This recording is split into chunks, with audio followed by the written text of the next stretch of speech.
It's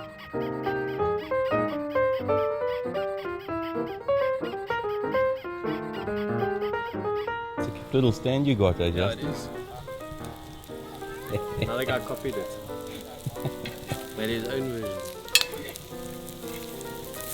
And it makes things nice and narrow.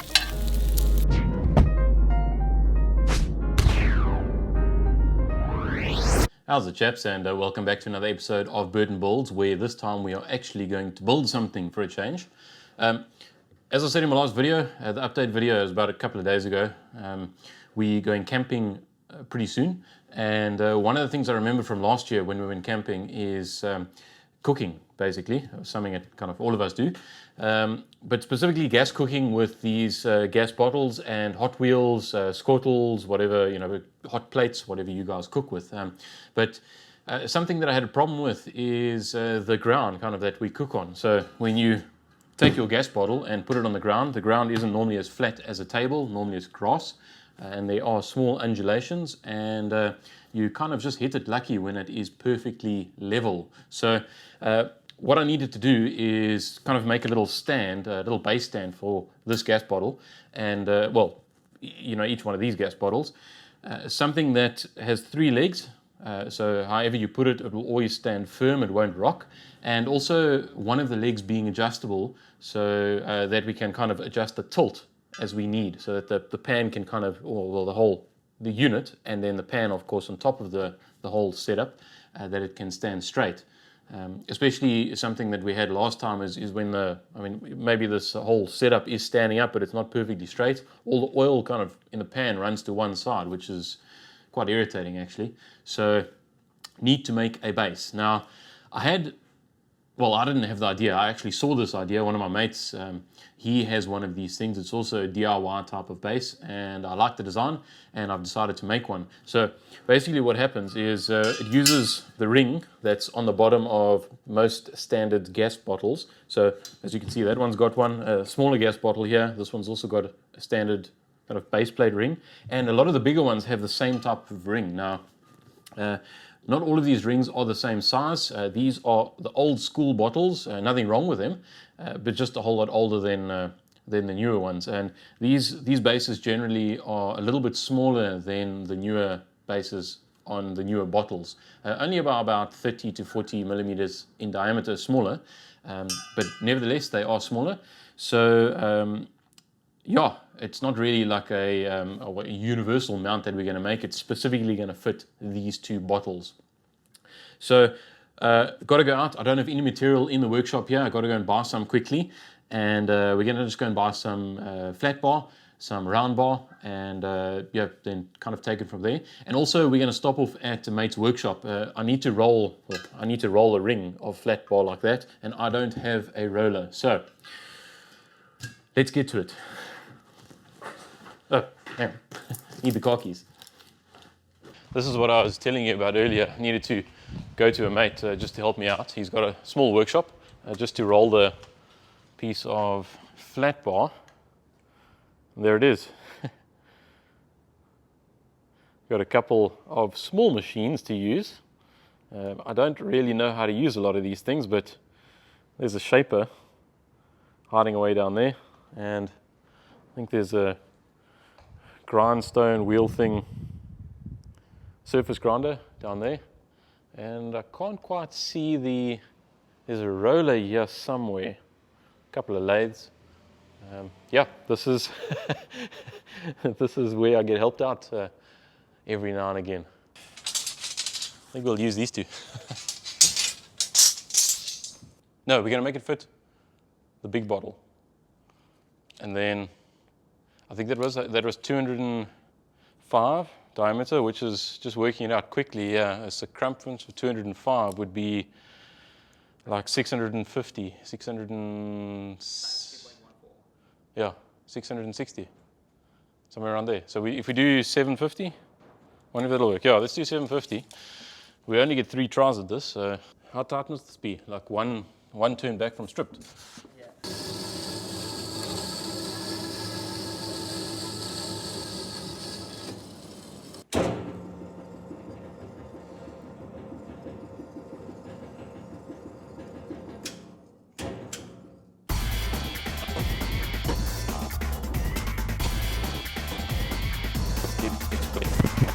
We needed a diameter of, an internal diameter actually. Oh, it's 230. Oh, we need to get a bit smaller. We needed 204 and 195. I call it 205 and 195. So let's carry on going smaller. You've got to be very careful towards the end because it goes really, really quickly.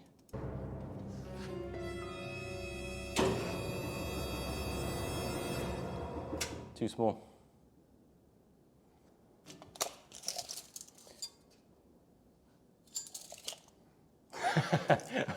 Told you, you've got to be really careful. Jeez. Just like that, it's too small. I wonder if we should start, we back off a little bit, like that. And we can maybe open it up slightly. Oh, this roll is heavy.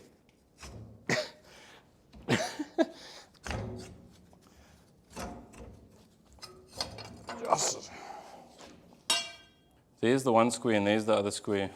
I think this thing should have been a little bit longer, like the piece, maybe another 100 mils or so. So that it rolled, these flats would be sitting here and there. I would say that is pretty much a success, I think at least. I reckon we just lob it off over here now, weld it, and the ring is done. Oh geez, no, that's way too big. But this is not too big here, so once that cuts off, it'll, pull in a little bit.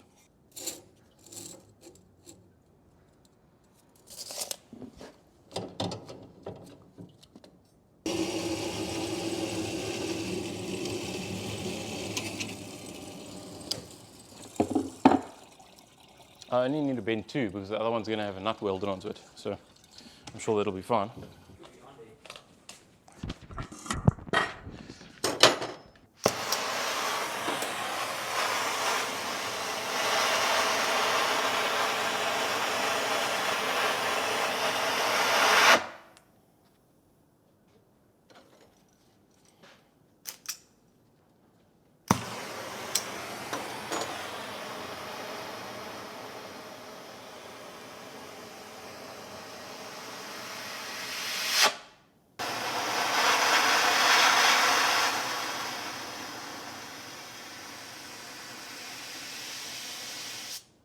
Woo.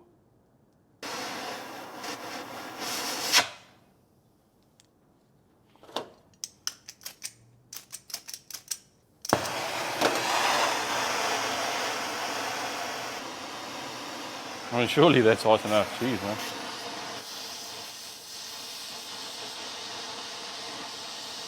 That's a white flame. And it's like 1500 degrees. I don't know how to make this thing go.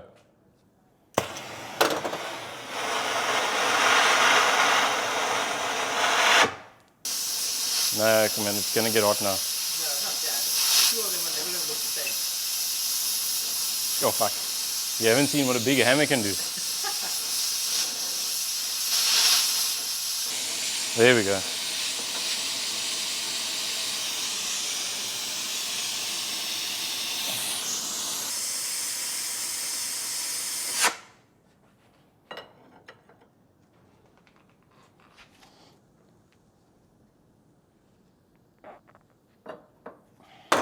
Victory. Victory is mine. It only took, what, 20 minutes to work out how to use this torch? Cool. I mean, look at that. They are exactly different.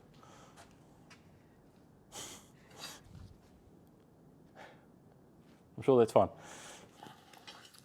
Okay, so managed to get the rings rolled. A couple of things. Obviously, I didn't buy these like this from the steel shop, but yeah, bought the steel, rolled them up.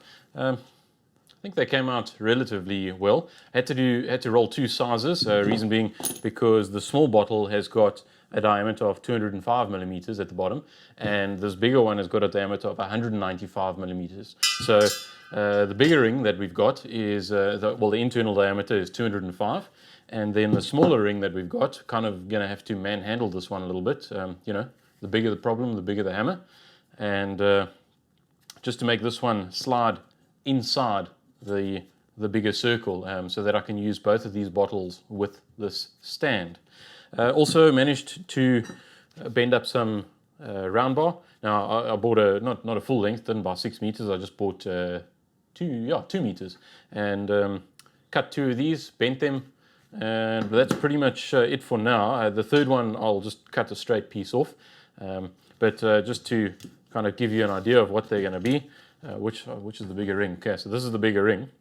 So what we're going to do is have this guy over there, and let's see if I can get this out here. We're going to have this one kind of like that at a 120-degree angle, and then we're going to have a third one sticking down here. So we've got 3 legs, and then at the bottom of each leg, just to provide a little bit of support, I bought these. It's like a little laser cut circle out of, it looks like about 3mm just flat plate, and those will be welded right on the bottom there. Now, of course, we've only got 3 legs, so I bought 6 of them. You know how it goes. Measure once, cut twice. So yeah, let's start grinding, welding, and getting this whole lot together.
Problem some of us have when we are camping on the ultra level ground that we have.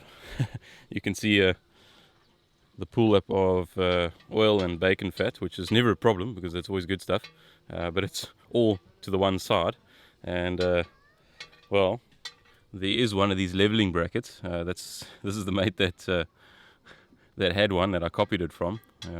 He has decided not to level it this morning. Very quickly set up, but the bacon is the important thing there. But yeah, so this is the kind of problem that we have, and this is why I decided to make the bracket or the stand that I did. Have a look at this. He's trying to do it without me seeing after my leveling comment. Better attempt at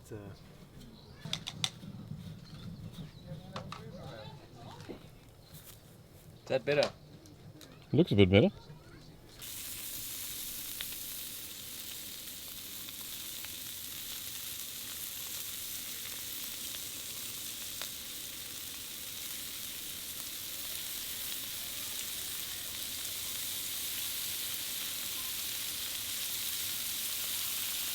Where was it?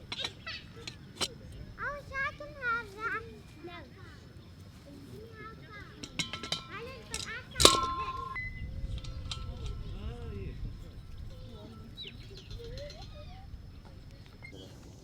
this.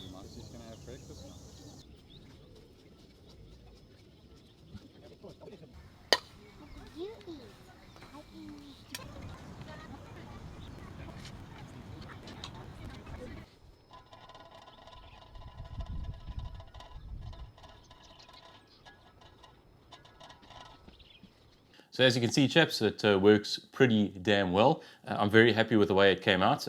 One thing that I was kind of thinking about while I was building this thing is that I may have overdone it a little bit with the material. So I used a 12mm round bar and 5mm thick flat bar. Now, I think we can actually go down to a 10mm round bar and maybe a 3mm flat bar.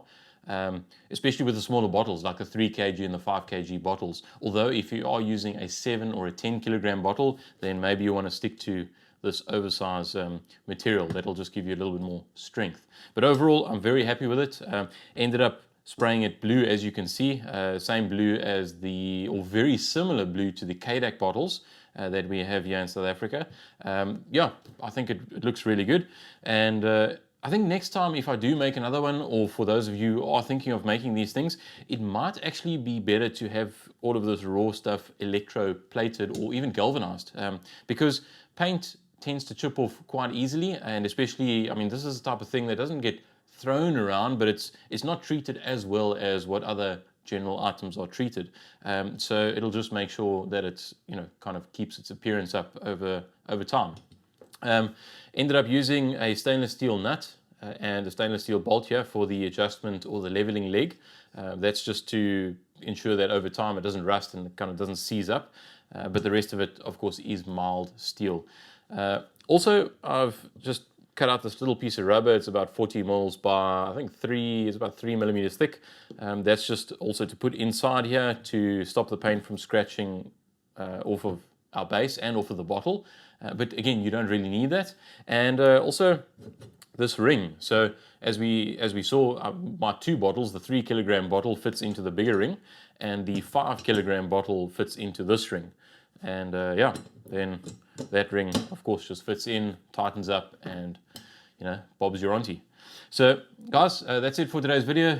Thanks for watching. Like, subscribe, comment, do all of those good things. And I guess all that is left to say is that we will see you next time. Cheers.